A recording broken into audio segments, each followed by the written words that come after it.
আমার সামনে যে ম্যানহোলটি দেখতে পাচ্ছেন এটি গাজীপুর সিটি কর্পোরেশনের টঙ্গী এলাকার ইম্পেরিয়াল হাসপাতালের সামনে। এই ম্যানহোলে গতকাল রাতে একজন নারী এই ফুটপাত দিয়ে চলাচলের সময় পড়ে যান এবং দীর্ঘ 16 ঘন্টা যাবৎ তাকে উদ্ধারের জন্য ফায়ার সার্ভিস, পুলিশ এবং সিটি কর্পোরেশন চেষ্টা চালাচ্ছে, তবে এখন পর্যন্ত তাকে উদ্ধার করতে পারেনি। একটি ম্যানহোল নয়, এখানে যে কয়টি ম্যানহোল দেখতে পাচ্ছেন প্রতিটি ম্যানহোলের যে ঢাকনা সেই ঢাকনাগুলো কিন্তু খোলা রয়েছে, যে কারণে এই সড়কটিতে একের পর এক দুর্ঘটনা ঘটছে। আমরা কথা বলবো এখানে যারা প্রত্যক্ষদর্শী রয়েছে তাদের সঙ্গে এবং জানার চেষ্টা করব কিভাবে এই দুর্ঘটনাটি ঘটেছিল এবং কি দেখেছিলেন তারা। এখানে একটু দাঁড়ান। এখানে মনে করেন যে যে গর্তা, এদিক দিয়ে আমরা আসা চলা করি, বিশেষ করে রাত্রেবেলা অনেক প্রবলেম হয়। এখানে দেখা যায় না, এখানে আলো নাই, এখানে একটা দরকার একটা দেওয়া মাছা দেওয়া, তাহলে এখানে অনেক সুবিধা হয় আমাদের চলাফেরা করতে, কারণ অনেক বুড়ো মানুষরা চলাফেরা করে, ওনারা বুঝে না। আমরা এখানে রেগুলার চলাফেরা করি, জানি এখানে গর্ত আছে, কিন্তু অনেকে অচেনা মানুষ আসে, মেডিকেল আসে অনেক দূর দূরান্ত থেকে, বুঝে না। তো এখানে একটা সমস্যা, এটা একটা সমাধান হলে আমাদের ভালো হয়। একজন নারী নিখোঁজ হয়েছে কালকে রাত থেকে, জানেন? হ্যাঁ, এটা তো জানি, ওই ভোটবাজার কি পাওয়া গেছে এটা শুনছি আর কি। না, পাওয়া যায়নি এখনো পাওয়া যায় না, পানির স্রোত তো অনেক, এখানে পাওয়া যাবে কিভাবে? এইখানে পড়লে তো আর কেউ উঠতে পারে। গতকালকে রাত্রে একটা মহিলা আপনার বৃষ্টি হয়েছে, ড্রেন ডুবে গেছে, ডুবে যাওয়ার পরে এখানে কোনো স্ল্যাব নাই আপনার ঢাকা ইম্পেরিয়াল হসপিটালের সামনে। এই ঘটনাটা আজকে অনেক দিন পর্যন্ত কেউ এটা নিয়ে কোনো মাথা ব্যথা নাই, সবাই দেখতেছে। সবার কাছে সরকার কাছে রিকোয়েস্ট, এই ইম্পেরিয়ালের সামনে যাতে হসপিটালের সামনে এই স্ল্যাবগুলো দিয়ে দেয়, মানুষ যাতে দুর্ঘটনা থেকে বাঁচে।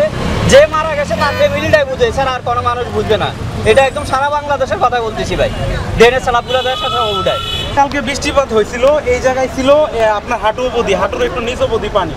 তো এই সময় যদি এই জায়গাটা একদম ভরাট থাকে সব সময়, মানুষ এখানে আসে নামে, তো এই অবস্থায় সমতল দেখা যায় বৃষ্টি পানি, কিন্তু এখানে খালি দেখা যায় না, কারণ উপরে নাই, স্ল্যাব নাই। এখন একটু ফাঁকা দেখা যাইতেছে, কোনো মানুষ যদি পড়ে উপরে নিঃশ্বাস নেওয়ার মতোই আছে।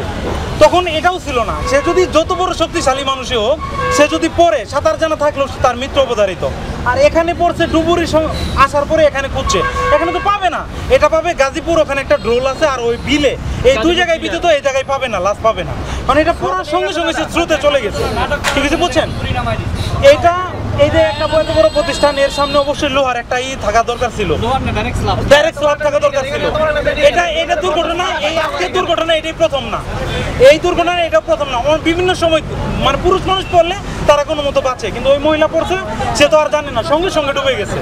বুঝতে পারছেন? সে নিঃশ্বাস নিতে পারে না, ইনস্ট্যান্ট মারা গেছে। আর লাশটা এখানে নাই, এটা শিওর। এখানে যে এখানে খুঁজতে এটা বোকামি, এখানে পড়ছে, এখানে খোঁজা বোকামি। এটা খুঁজতে হবে ওই গাজীপুরা, ওই ট্রেনের ওখানে ব্রিজের ওখানে একটা সরু নালা আছে, ওখান দিয়ে খুব স্পিডে পানি বের হচ্ছে। যদি আটকে থাকে ওখানে আটকেছে, নাইলে হইলো যে ওর পারে একটা বিল আছে, বিলের মধ্যে খুঁজতে হবে। এখানে আজকে সারাদিন কালকে রাত পর্যন্ত খোঁজা, এটা সম্পূর্ণ বোকামি। এখানে লাশ কখনোই পাবে, ঠিক আছে? এই পর্যন্ত।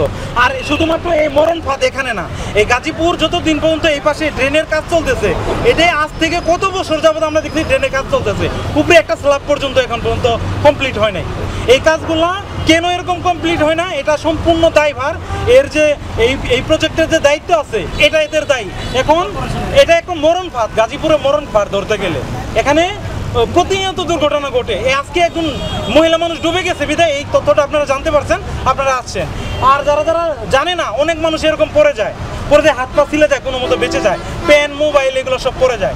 এই যে এখানে একদিন একটা লোক পড়ছিল, তার মোবাইল পড়ছিল, পরে যে সিটি কর্পোরেশন যারা কাজ করে, এরা নামার পরে ওই মোবাইলটা তারা বের করতে পারছে। মানে ভারী তো এটা জিনিস, যেখানে পড়ছে ওইখানে পড়ছিল, মোবাইলটা বের হয়েছে এই স্ল্যাবের তলে, পরে ওই যে লোহারি দিয়ে তারা বের করছে। কিন্তু মানুষ তো এখানে এত বড় জিনিস সে এখানে থাকবে না, এটা বের করা সম্ভব না।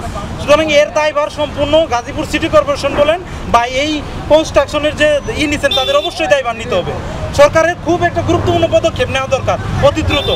এখন এত আপনার ডুবুরি আনছে, ফায়ার সার্ভিস আনছে, এগুলো নাই, এটা বন্ধ করে দিলেই তো হয়, আর এই দুর্ঘটনা ঘটবে না। এটা করা উচিত, অবশ্যই করা উচিত। একজন আপনার সচেতন নাগরিক হিসেবে আমাদের একটাই দাবি, এই মরণ ফাঁদ থেকে আমাদের গাজীপুরবাসীকে রক্ষা করা উচিত।